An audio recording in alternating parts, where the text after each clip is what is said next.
Happy Tuesday, everybody. This is Chuck Taft with the Bretzman Group, and I wanted to give you a quick overview about using Aurasma, augmented reality. It's really a slick app that is available on iOS and Android devices. It works on tablets and phones. It has a web-based interface that you can use to create all of the cool augmented reality, or you can do it right from your mobile device. It takes a little bit of getting used to, and I'm going to show you just some of the basics of what you can do. And then obviously in the newsletter, or Tuesletter as I like to call it, you have a lot of ideas as well, and some links to other places where you can find out some cool things you can do with Aurasma. So, here we go. Here's a real brief orientation in how you can create a trigger and an aura in Aurasma. You need to log into Aurasma at studio.aurasma.com. And once you log in, you will go to the Aurasma Studio. Now, you'll notice that there are some featured auras already created that are in general, including a famous $20 bill one. You'll see some popular ones. A lot of movie theaters or movie posters have auras to them that people have put up by Universal or AMC, which is kind of cool. And then obviously some of the newest ones. So to create my aura, I go to the Aurasma Studio at studio.aurasma.com after logging in, and I'm going to click on My Auras. This takes me to all of the ones that I've created so far. I'm going to create a new aura. I'm going to upload a trigger image. I'm keeping my trigger image on my desktop, which is a picture of Abraham Lincoln. So I'm going to open that. I can give it a name, but I'm just going to call this one Lincoln Trigger. I'm going to go ahead and save it. And my image has been uploaded, as you can see. I'll zoom out just so that we can see the whole image. Step 2 is to create an overlay.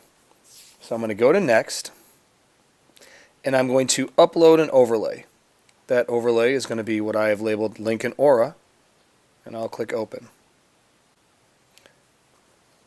Now, as you can see, my overlay is quite small. It's right on Abe's nose here. So I can go ahead and resize it. I can fit it to the entire trigger, so it goes like that. And maybe I'll just move it so that it kind of goes right over Lincoln's original profile, or original face there. If I want to, I can fade it in or just have it appear. That's this button right here. I can also add some actions if I desired.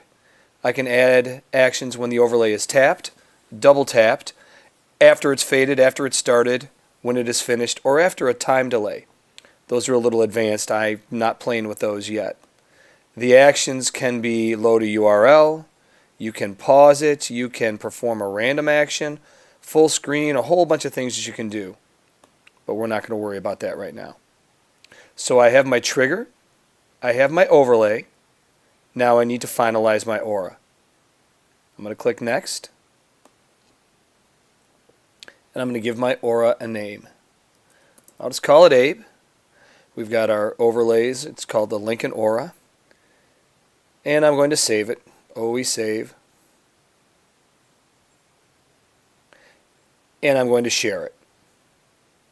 It's shared in my account, so if you follow mtaft, which is my Aurasma account, you should be able to use Aurasma to hover over this picture of Abe Lincoln and get the aura.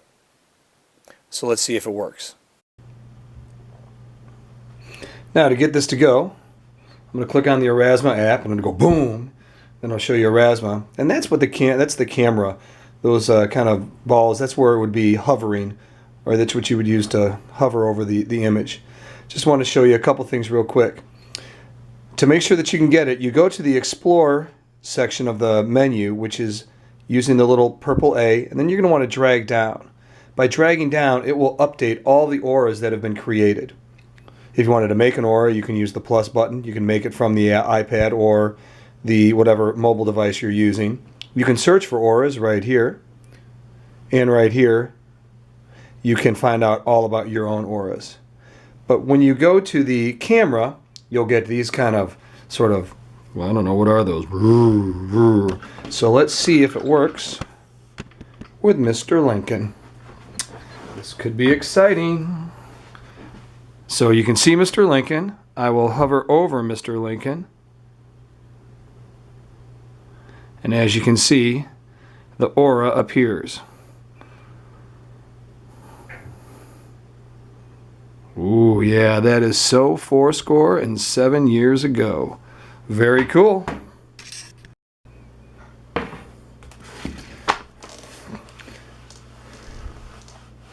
The cool thing too is not only will it work on that image that I have on my computer, but that's a pretty common image. So, you know, you can go into the Chronicles of the Civil War book and hover over it.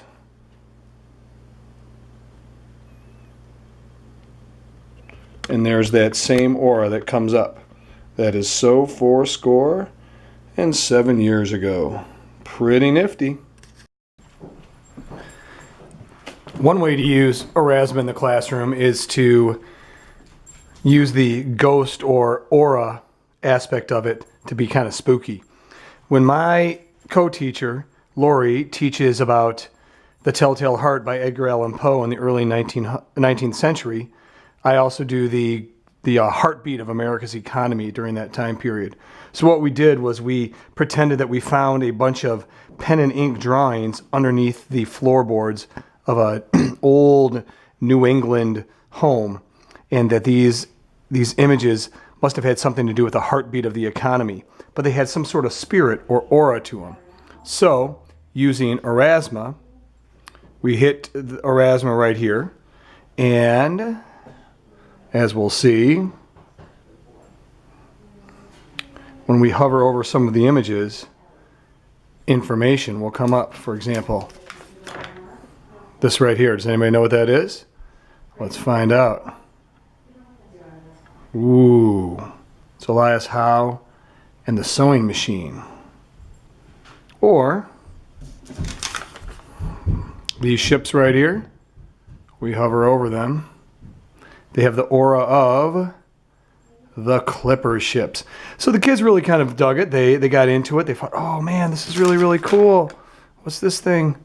Oh, look, it's the cotton gin.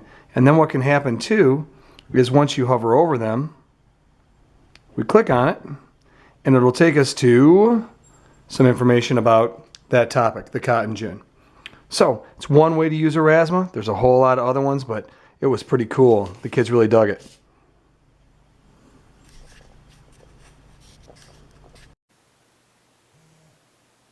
I hope that helped out a little bit by giving you an idea of not only how to use it, but an example of how I've used it in one of my classes. If you have any other great ideas, please tweet them out and add @Chuck Taft to however you use it. I'd love to find out if you have been able to augment reality in your classroom as well.